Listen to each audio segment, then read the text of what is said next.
There he is. Cuz, Well, you're home? for about, I'm leaving to go to California in about 2 hours. But yeah, Why don't you let me got in know? When'd last you get night. back? I just got back, I don't know, midnight last night. Wow. Wow, you're a beast, man. Yeah, You're just no, all over. there's no time. There's no time. Do we have, is this a sponsor segment now, cuz?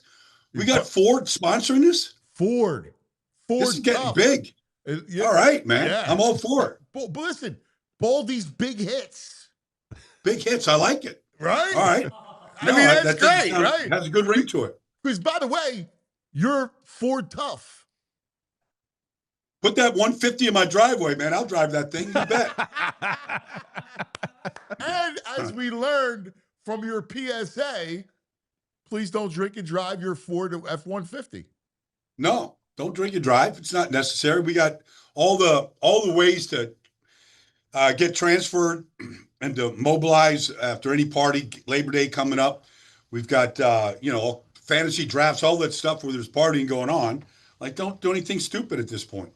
Well, I love your. I love the fact you did the Baldy PSA. Yeah, yeah.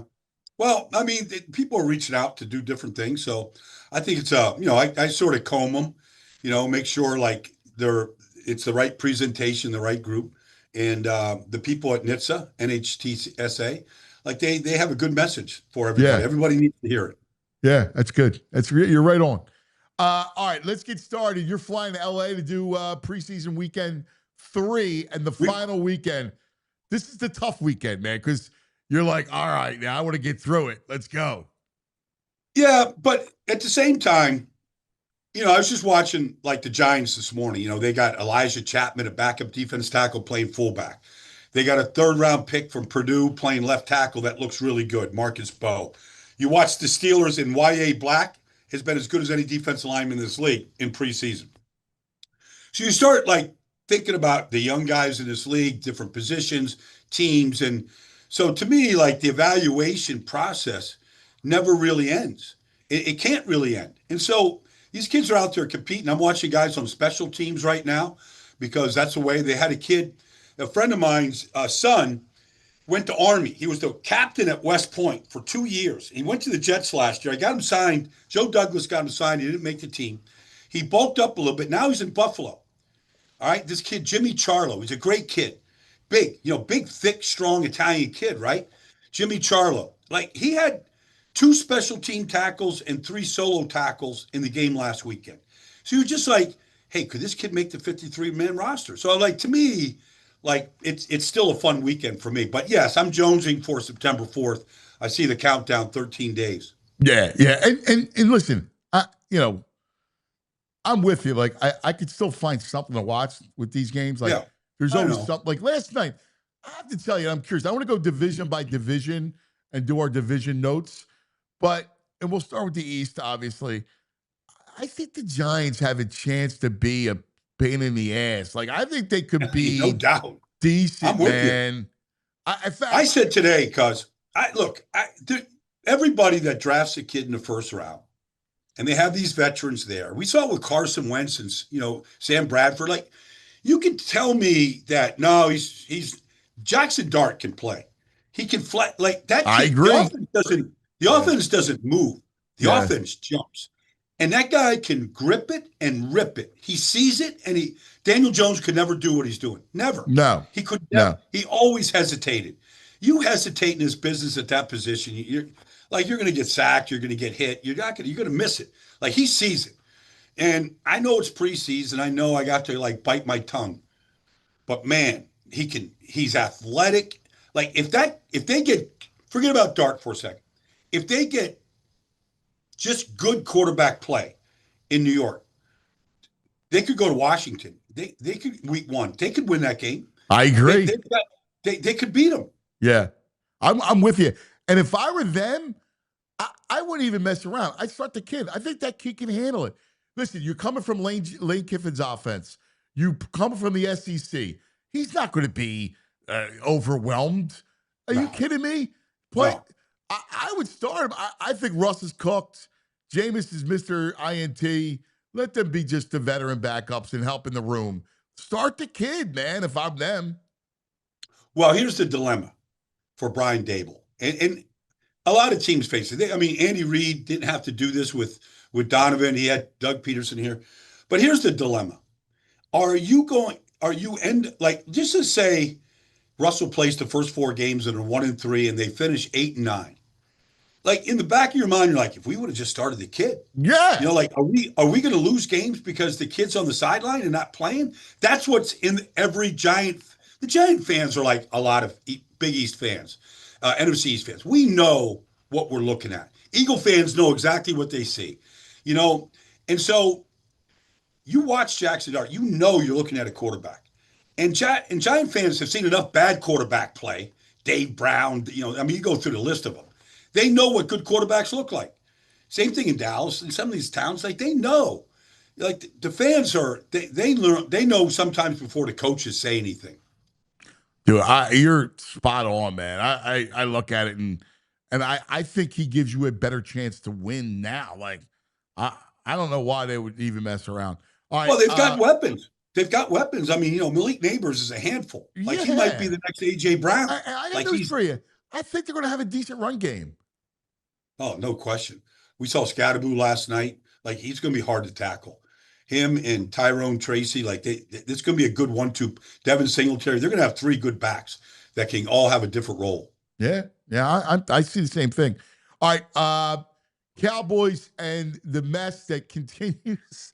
Jerry all over the reality show, the docuseries, and it just gets worse. I hear that he's not going to play, that Micah won't be ready to play, or there won't be a deal or whatever to play in the opener.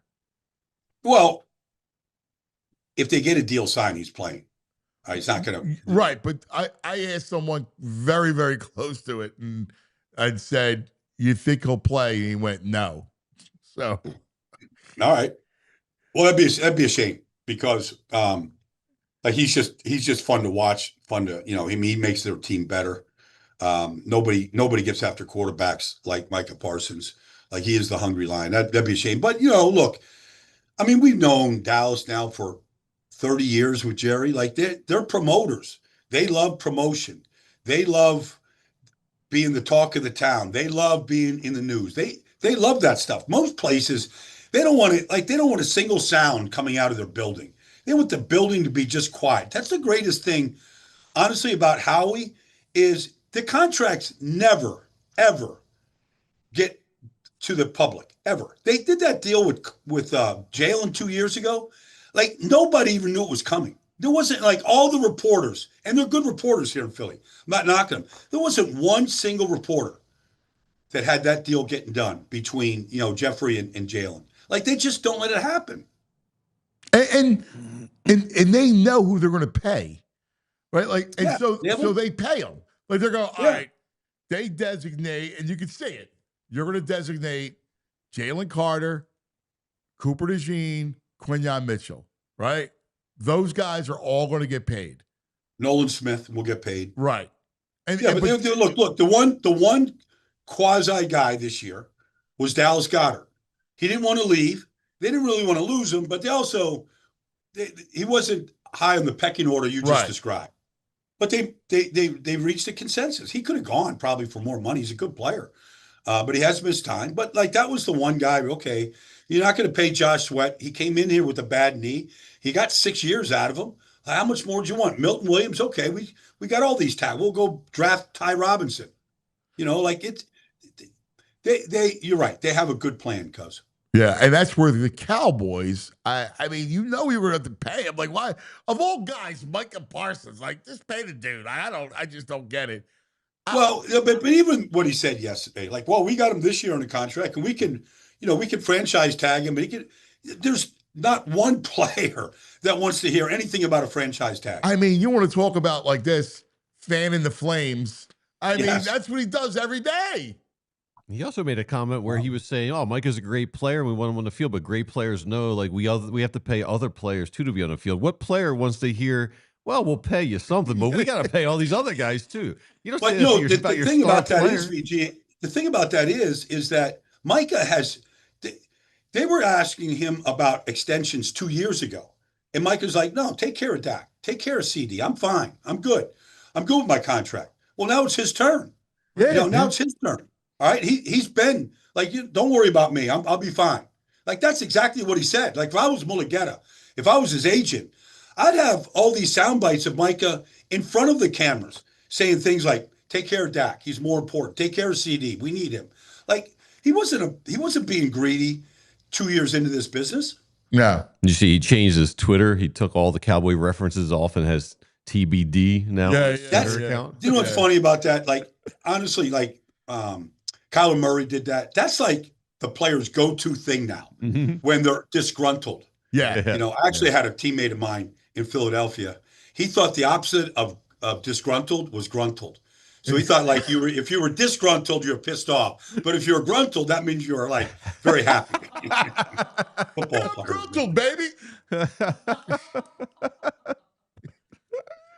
You can't be disenchanted. I'm enchanted. Yeah. The logic follows. The language is funny, cuz. The language is funny, man. We have a good time with it. Let's go real quick with the Cowboys. What are you seeing beyond all the drama? What are you seeing from them, and what do you think they're going to be like offensively? With Dak back, how does he look to you? What you've heard in practice, adding George Pickens, and Pickens is another one, like supremely talented, but is a handful. Yeah, he is. He is. You don't know what effort you're going to get. He can catch anything in the sky. I don't know. Like, I'm just not a big fan of the running game by committee. No. I never have been a fan of it. No, me neither. Like, because then what you're doing every week is like, who's going to get, like you always say, who's going to get the hot hand? We'll ride the hot hand. Well, what if you don't get a hot hand? What are you doing? Like, they've got 4 running backs there. Like, do you like any of them? I don't like any of them. Miles Sanders was here. I haven't seen him do anything since he left. Williams, I don't know. Like, he got hurt. He hadn't been the same since he got hurt. Like, I don't know. Rico Dowdle was their best running back. They let him walk. Yeah, I didn't get that either. Like, they're not making any sense. I like Rico Dowdle. I actually thought he was pretty good. No, he played good. Yeah. He had a good 8-game stretch for him last year. He Right. took a free agent contract, said, I'll see you later. I don't know. Like, they don't look like a well-built team to me. They've been drafting guys. The offense line has a chance. We'll see what Guyton becomes. He's out right now. I like Tyler Booker. He reminds me of Tyler Smith, in Kansas City. I don't know. Like, there's just something about this team just doesn't look complete to me. No, it's weird. I think the Giants are going to finish ahead of the Cowboys. I do. I think they're going to finish third. I think they're a better. I think they're a better built team. Now, you can argue Dak is way better than anybody they have a quarterback. That's probably true. I mean, if Dak plays 17 games, he usually wins his share of games. If he plays 17, the offense, they're going to put up points. I just don't know. I just don't know how they're going to run the ball. But yeah, I mean, he's going to put up big numbers for sure. Well, they're the definition of a team that has devalued the running back position. And you do that at your own peril. Yeah. What are you hearing latest on Washington? How do you, now that we're at the end of, we're at week 3 of the preseason, what's your outlook on them? Well, I like them. I mean, their offensive line, it was interesting. Bobby Johnson's their offensive line coach. Now, there's Stoutland, and like he's the king. Bill Callahan, those 2 guys are the best. But there's some guys that are right below him that are really good. Bobby Johnson is the offensive line coach in Washington. He's really good. There's a good group of guys that are still really good coaches. And I watched the offensive line the other night. It was interesting. Like, Andrew Wiley went from right tackle, he was playing left tackle. Like, they were playing guys in different positions, cross-training them. In case Tunsil goes down, what do we have at left tackle? They got a rookie right tackle, Connerly. Looks like a really good player. He's at right tackle. Tyler Biadasz is an upgrade at center. So they're good. The Brian Robinson thing doesn't make a lot of sense to me. Be honest with you. They have a young committee behind him. But Brian Robinson, he averaged 4.3 yards a carry. Like, I like big backs. He's a 225-pound back. I like big backs. And it looks like they're dangling him out there. So I don't really understand that because it's not really a question of paying him. And so I don't know what Austin Eckler has left. I'm not sure. But defensively, if Von Miller has any juice left, the secondary is much better. The linebacking core is good. They've got depth in the defense line. If Von Miller gives them some juice off the edge, I mean, they're going to be a really good football team. And we'll see what happens to McLaurin. I mean, the offense without McLaurin doesn't really excite me. Like, he's just a game breaker, and he has been. The Eagles have always had a hard time. I'm just going to take it for face value that they get him in the fold. I still can't believe. Plus, he's around there, right? Like, he's in the building. It feels like it's just a matter of time before they get the deal done. I guess it's just an age thing. He's 30. He's been there. They don't want to pay him what they're paying AJ, what they're paying, Jamar, what they're paying Justin Jefferson. They don't want to put him in that category. So I kind of get it. Adam Peters has got, he's got to manage the cap. He's done a great job. Adam's really good at what he does. And I think he's going to be there too. I think it's going to get done. It hasn't gotten, it hasn't contentious, gotten belligerent between the two sides. So, I think they're still talking. All right. Birds, couple worries here. I really think they need edge depth. They need someone else to bring in off the edge. I really believe that. And then with Makuba, the hamstring, that's a worry spot, because that means Sidney Brown is going to have to be there. You already got question at CB2, and Cooper is one guy who needs to play in the slot. He'll start in base and safety, then move to the slot, and it's a shame he can't clone him. But, between the edge depth and the back-end secondary pieces, I'm a little concerned. I agree. Like, I don't know why Justin Simmons isn't here, honestly. I mean, he's played for Vic. He knows the defense cold. He's really smart. He's still a good football player. He's out there on the street. Like, maybe they're just going to wait this thing out and, because we know Reed's a good player and he's there and all that. But, like, I just feel like you got to have three safeties that can flat out play.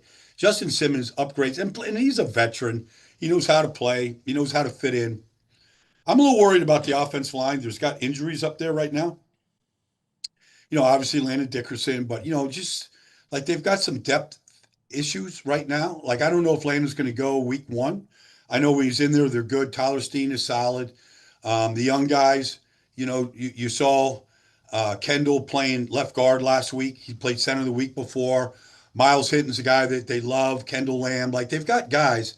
I just want to see how they hold up right now. I'm always a little concerned. Yeah, and off the edge too, Baldy. I mean, who you got? You got Nolan, and then after that, we like Jalix Hunt, and obviously Flash, but a young player. And Ojulari, Uche, I don't know. I mean, they haven't really. Ojulari had a sack last week. He bit the left tackle. But that was. Did you see it? It wasn't a. Look, he got there, but I mean, Cleveland's backup left tackle. But I'm not getting excited about it. But they'll be. Look, I say I'm going to keep saying it. They're going to make moves, cuz they're not sitting on their hands. Yeah. They feel like they can go back to back. So if they get a chance to upgrade a position, safety, offensive line, edge, like they're looking every day to either make a deal or to it's interesting because you watched yesterday, like Sean Payton, they traded Devon Vile away, right, to the Saints. You look at like the Minnesota Vikings traded Harrison Phillips to the Jets. You look at some of these trades, they don't really ripple in the big picture of the NFL. But what you see is the teams that feel like they have a good roster, they let good players go for future picks. Because the picks are gold. You never know what a 4th-round pick can do to sweeten a pot to get a player, to move up in the draft. And like the good teams know how valuable these chips are. Sean Payton is already going, he's got a good roster, a really good roster. Like they can compete for everything, right? The young players are stepping up. Pat Bryant, rookie wide receiver, looks good. Troy Franklin looks good. The rookie running back, RJ Harvey, looks like they've got a team. Now you see these teams that have a good team. They're set. They've got depth. All right, let's trade some good players away and let's start acquiring picks. And that's what Howie's done. Yeah, I completely see it. All right, elsewhere in the NFC, kind of what sticks out to you? Let's just keep it to the NFC for today. What kind of sticks out to you? The Ben Caleb Williams thing, I think is going to be a good marriage. I could see that working well. What kind of stands out? Well, I mean, look, you watched Chicago the other night. Yeah. And the thing that, Ben Johnson could have had the Washington job last year. Got on a plane, came back, didn't take it. Okay. Like he's had offers. He waited. He wanted the quarterback. He wanted, they didn't know what they had in Washington yet when they were looking at him. So he goes to Chicago. There's Caleb. It's so interesting, the mind games that these coaches, the good ones, know how to play. You saw Tyson Bagent just got a contract extension. Yes. You know what Ben Johnson's been saying all preseason? All he's been doing is raving about Tyson Bagent. Yeah. But, he's not doing it just to do it. No. He's doing it because, Caleb, if you play like this with your talent, you stay there and make the reads and are disciplined in this designed offense. Yeah, it's brilliant. It's a great maneuver. It's unbelievable. Like the second preseason game, Tyson Bagent takes his team 16 plays, 94 yards, touchdown to Maurice Alexander. And in the post-game press conference, Ben Johnson's raving about how he played. Like, Caleb's hearing it all. Like, every player wants that. They want that pop from the head coach. He's giving it to Bagent. Like, he's already, like, he knows how, some of these guys are master psychiatrists.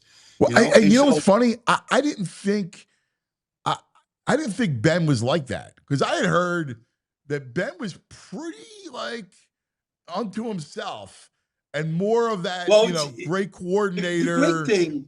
The great thing about any coach on an ascent that's climbing the ranks to become a head coach, you never know if they're just a coordinator or if they're a head coach. Yeah. Until they lead the whole team.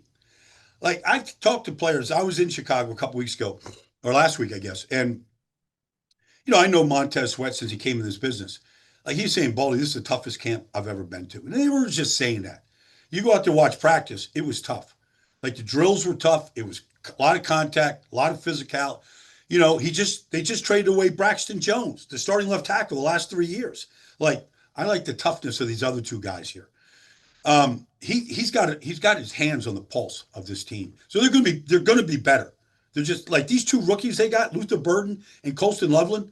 They're gonna be good but listen, Luther Burden is the truth. I watched his career at Missouri. I mean, this dude can play. He's well, legit. Not just that, but watch that kid block the other day, blocking on the goal line, like just going and just belting guys at the line.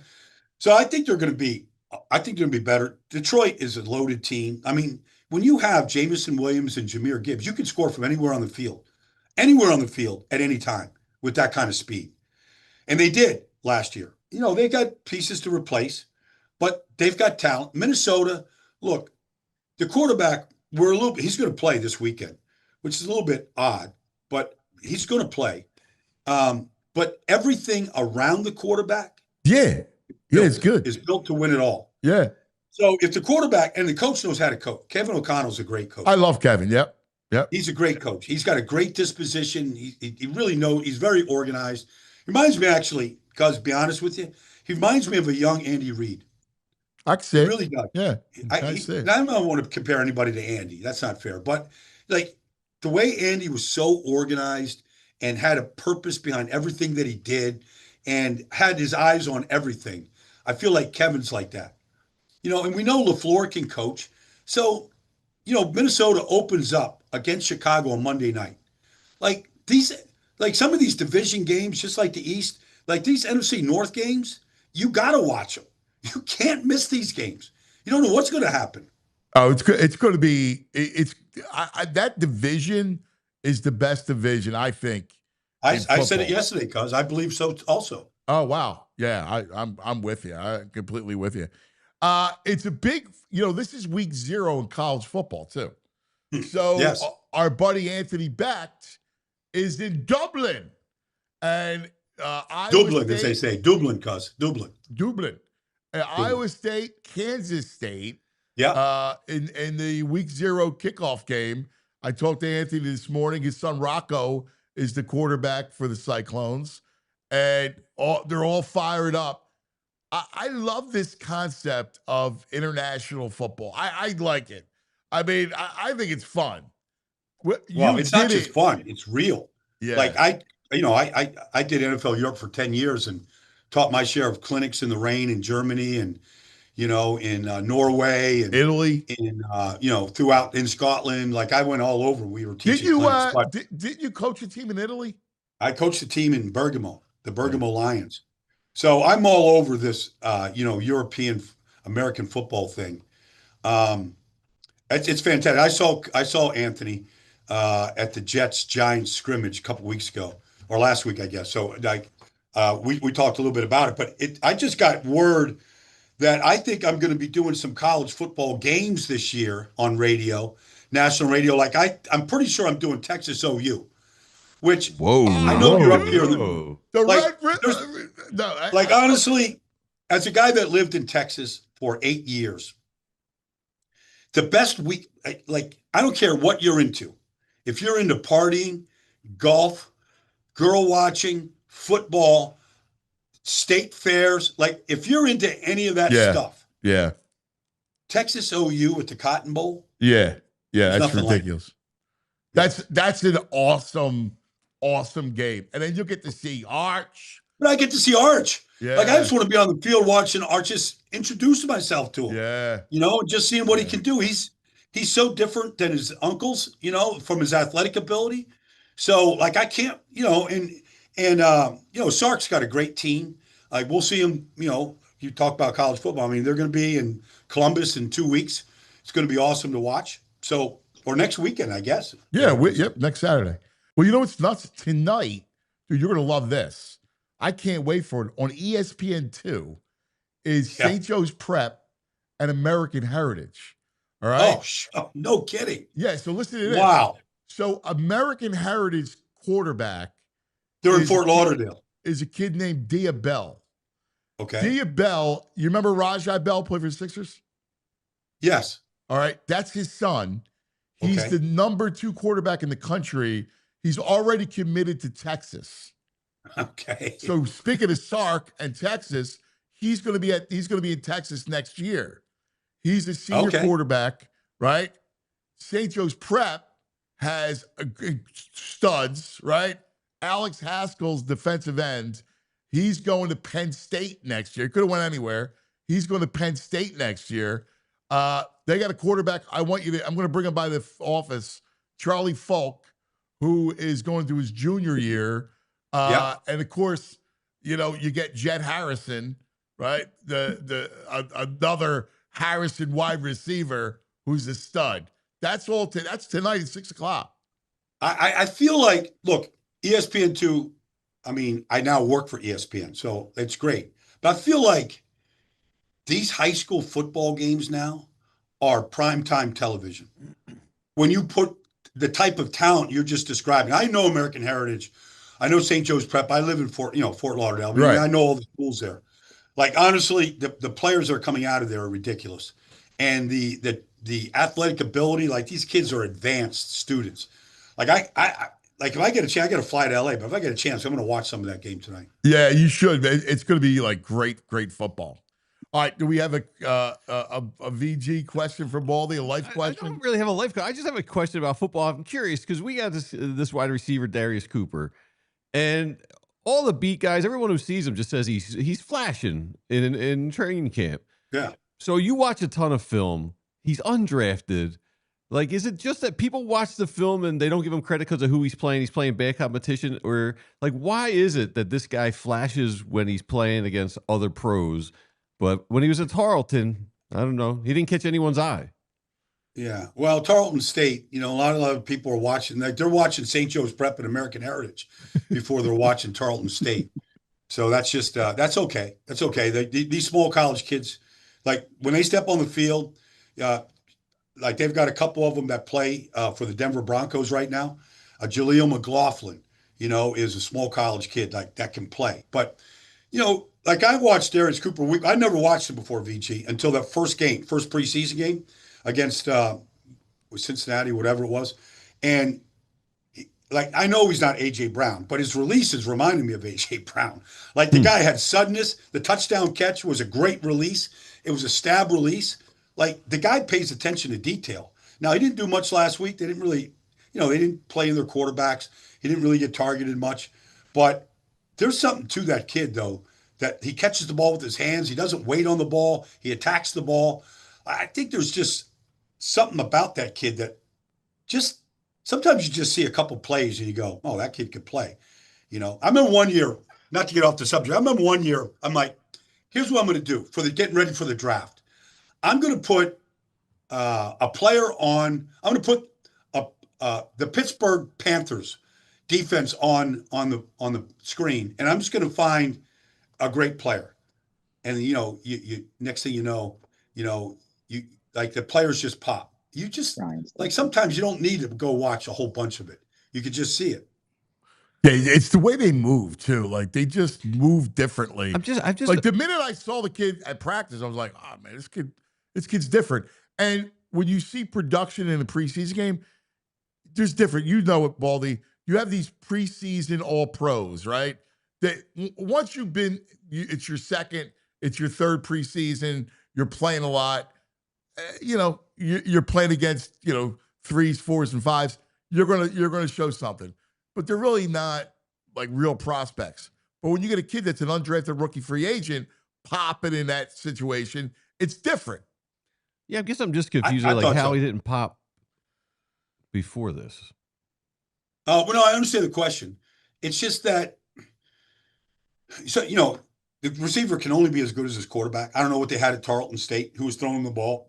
If they had a chance to go catch it like he did, from Tanner McKee or not. But, it could be that. Some of these small college tapes, you watch them, you can't even freaking, like, it's so grainy. Like, it's shot, like, the camera's moving. Like, you can't, it's, it's sometimes it's a stretch whether the guy's even in the frame. There's a lot of issues when you get to Tarleton State. Like, I'm sure they don't have a big budget for their cameras and their film crew, Yeah. It's just the way it is. Baldy, are you wearing, is that a brand new fresh white shirt, or do you have a secret to keep your shirts that way? Because it is looking fresh and clean. I don't think this thing is definitely not new. It might be clean. Might have pulled it out of the dryer here this morning. But I don't have any secrets because Lord knows I have enough stains on enough shirts. Yeah. I'm with you, brother. All right, listen. There's a coach. In fact, he's coming on, the coach of St. Joe's Prep, Tim Roken, who is one of as sharp as they come. All right, okay. I got to bring him to the office. All right, one day. Do it. All right, we'll watch. Look, I remember when Arthur Smith, who's now the offensive coordinator for the Steelers, I remember when Arthur Smith was coaching high school in Tennessee, and I think Jeff Fisher brought him on board. Yeah. And next thing 10 years later, he's in a court, Yeah. And that's what Tim is. Good coaches are good coaches. Yeah. Like when you see Tim, like Tim's sharp, man, real sharp. All right, brother, listen, have a safe trip to LA. And will you be home next week for a couple of days? We get together? No. Maybe. All right. Maybe because I might have something else going. You're going to be in Lauderdale. I might be out of the country. I actually might be out of the country for a few days because we'll see. But anyways, it's just to kind of get ramped up. Where, we all got to get ramped up. You're going to South America? Got to get ramped up for the season, the stretch. Right. I don't know. It's to be determined. I don't know yet. All right. Well, let me know. Hey, great, Baldy, great breakdown. The security guy catching the ball too on the sideline. How about that, huh? Yeah. That guy, no gloves. Catches it with his hands, soft hands. Soft hands. Some guys just have it. Yeah. All right, brother. We love you. Thanks, pal. Okay. See you guys.